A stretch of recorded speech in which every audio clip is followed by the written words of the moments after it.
In this video, we'll learn how to create a drop-down list to help a restaurant post its daily sales of its burgers, sandwiches, and hot dogs. All that, coming right up. Here's our base data table. The data consists of item, type, price, direct cost, and gross profit, grouped in columns. Each item is a unique value. All items on the restaurant's burgers, sandwiches, and hot dogs menu are included in the base data table. Values in the gross profit column are calculated by subtracting the direct cost from the price, as shown here. This is our data entry table, which we'll use to post new sales data for each item sold.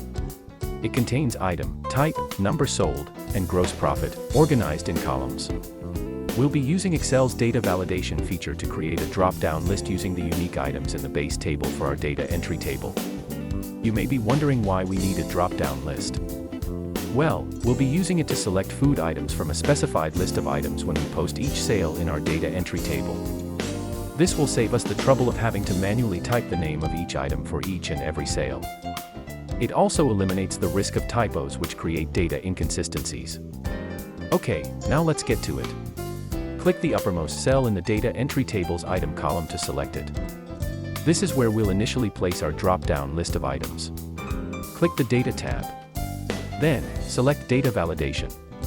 Under Allow, select List, and leave both boxes on the right checked, or check them if unchecked. Then, click in the source box and select the range of items in the base data table located in cells A5 through A17. Click OK. We've just created a drop-down list in the uppermost cell of the data entry table's item column.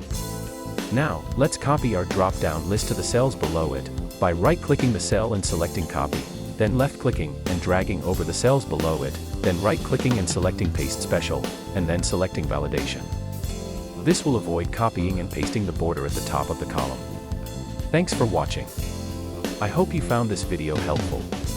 If you enjoyed this video and want to see more like it, please like and subscribe. And to avoid missing out on new videos, please click the notifications bell. Have a great day.